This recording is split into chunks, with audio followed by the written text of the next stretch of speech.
It all started on a quiet Sunday morning, the kind where the birds are chirping and everyone's just trying to enjoy their coffee. My grandpa was out in his front yard, trimming the hedges like he's done for years, nothing out of the ordinary. That's when a group of men showed up, wearing badges and calling themselves HOA officers. But here's the thing, the asterisk wasn't asterisk a homeowners association in that neighborhood. These guys weren't official, they were fakes. And when my grandpa questioned them, things got ugly fast. One of them shoved him. Another grabbed his arm. Next thing you know, he's on the ground with a fractured wrist and a bruised rib. We thought calling the police would sort it all out, but the damage was already done. Word spread fast through the family, and it didn't take long for my cousin Travis to show up. Now, Travis isn't just any cousin. He rides with a biker crew that doesn't take kindly to people messing with family. Within a few hours, chrome engines were roaring down the cul-de-sac. The fake HOA guys had no idea who they were dealing with. Let's just say, the peaceful little suburb wasn't so peaceful anymore. But what happened next? No one saw coming. You won't believe how far things went after the sun went down. The weirdest part, no one in the neighborhood had ever seen those fake HOA guys before. They weren't locals, and no one knew where they came from. They just showed up out of nowhere with clipboards and fake IDs, claiming people owed fines for things like grass too long or unauthorized paint color. Total nonsense. My grandpa, being the kind of guy who doesn't take crap from anyone, called them out right there. That's what triggered it all. And while he was lying in the ER with a cast on his arm, the rest of us were trying to figure out who these guys really were. Travis and his crew did some digging. These weren't random scammers. They'd pulled similar stunts in a few nearby towns, using fake documents and threats to shake people down. But this time, they'd picked the wrong neighborhood. See, Travis might look like your typical biker, with the beard, leather jacket, and loud Harley, but the guy's sharp and loyal. When he heard what happened to our grandpa, he made some calls. Within hours, his crew rolled in, not to cause trouble, but to protect. The street filled up with bikes, and suddenly those fake HOA guys vanished. But it didn't end there. Strange cars started circling the block, and what we found hidden behind one of those SUVs. That's when it got real. That SUV had tinted windows, and at first, we thought it was just some nosy neighbor watching all the action. But when Travis walked up and tapped on the glass, the guy inside didn't even flinch. Just stared straight ahead, pretending he wasn't there. Then we noticed something taped to the dash. A stack of those same fake HOA flyers with a new neighborhood circled on a map. It wasn't just a scam. It was a full operation, and our street had been one stop on a long list. Meanwhile, the neighborhood was divided. Some folks were thankful Travis and his crew were around, saying they finally felt safe. Others weren't so sure. A bunch of bikers parked on your lawn can rattle nerves, even if they're the good guys. One neighbor, Mrs. Kemp, started whispering about calling the city council. Another guy, Mr. Dalton, who always keeps to himself, suddenly had a lot to say. Turns out he'd been approached by the fake HOA guys weeks earlier, but didn't speak up because he was scared.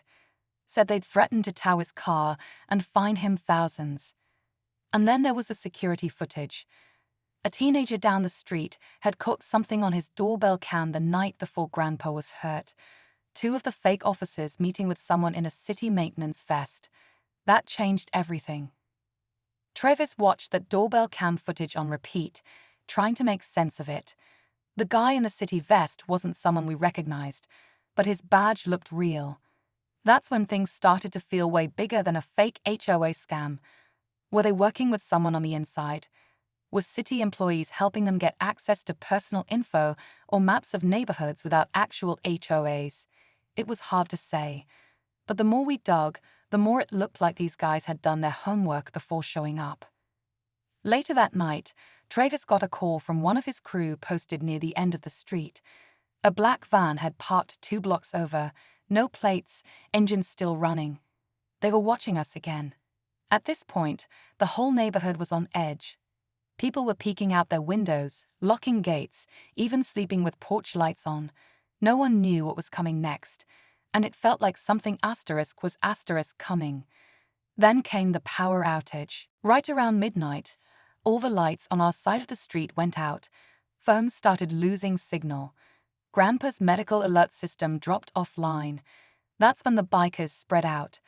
Some stood guard near driveways, others rode out to chase down the van. And just when we thought we were ready for anything, someone knocked on our front door. 3 times, no voice, no movement, just silence. The knock sent a chill through the room. Tracus moved to the door quietly, hand near his belt, not saying a word. We all held our breath. He opened it fast, nothing. Just the night air and the porch-light flickering from the generator. But on the doormat was a folded piece of paper, no envelope, just a single sheet with the words, * back off, or next time it's not just an arm. *. That's when we knew this wasn't some low-level scam anymore. This was personal, and whoever was behind it wasn't afraid to escalate. While everyone was still processing what just happened, one of Travis' crew, Jake, came rushing back on foot. He'd found the van, parked near an old abandoned duplex just outside the neighborhood. But it wasn't empty. Inside were files. Dozens of them. Names, addresses, pictures of people on our street. Not just Grandpa, not just Mr. Dalton, even that teenager who caught them on camera. It was like they had a full dossier on the whole block. But the real twist. One of the folders had Travis' name on it. His photo, his old biker crew patch. Stuff he hadn't posted anywhere in years. Whoever these people were, they'd been tracking him before this even started, which meant this wasn't random, it was targeted, and we were already deep in it. Travis didn't say much after seeing that folder with his name. He just stared at it for a moment, then handed it to me and said, "It's bigger than we thought." That night, he made a call to someone from his past, someone he hadn't talked to since leaving the more serious side of the biker world. Within an hour, backup arrived. Not loud, not flashy, just a few weathered faces on quiet bikes who knew how to handle situations like this without making a scene. They surrounded the duplex just before sunrise. No sirens, no chaos. They caught 2 guys sneaking out the back with boxes. One of them was the man in the city vest from the doorbell cam footage. Turned out he was a real city worker. But he'd been fired months ago. He'd been using old credentials and inside knowledge to help the fake HOA crew pick their targets, usually quiet neighborhoods with older residents and no organized associations. Easy to intimidate, easy to shake down. The cops finally stepped in once Travis handed over the files and video evidence. Arrests were made. The neighborhood started breathing easy again. Grandpa got home, cast and all, and folks brought him pie like he was royalty. But just when we thought it was over, Travis found something tucked behind the last folder in that van. A second list. New names, new streets, and right at the top, * cousin Sam's neighborhood *. The moment we saw Sam's address on that list, we knew we couldn't wait for the system to catch up. Travis and a couple of the crew rode straight to his place. Thankfully, they got there before anything could happen. A black SUV had been circling his block, just like before, but this time, they didn't get the chance to pull anything. Between the footage, the files, and the connections to the ex-city worker, the police finally linked everything together. It was a small network of scammers posing as HOA officers, targeting quiet neighborhoods, and using fear to force people into paying fake fees. They thought they were untouchable, until they messed with the wrong family. The moment we saw Sam's address on that list, we knew we couldn't wait for the system to catch up. Travis and a couple of the crew rode straight to his place. Thankfully, they got there before anything could happen. A black SUV had been circling his block, just like before, but this time, they didn't get the chance to pull anything. Between the footage, the files, and the connections to the ex-city worker, the police finally linked everything together. It was a small network of scammers posing as HOA officers, targeting quiet neighborhoods, and using fear to force people into paying fake fees. They thought they were untouchable until they messed with the wrong family. In the end, the neighborhood came together in a way we hadn't seen before. People who barely waved before were now exchanging phone numbers, setting up real community watches, and keeping an eye out for each other.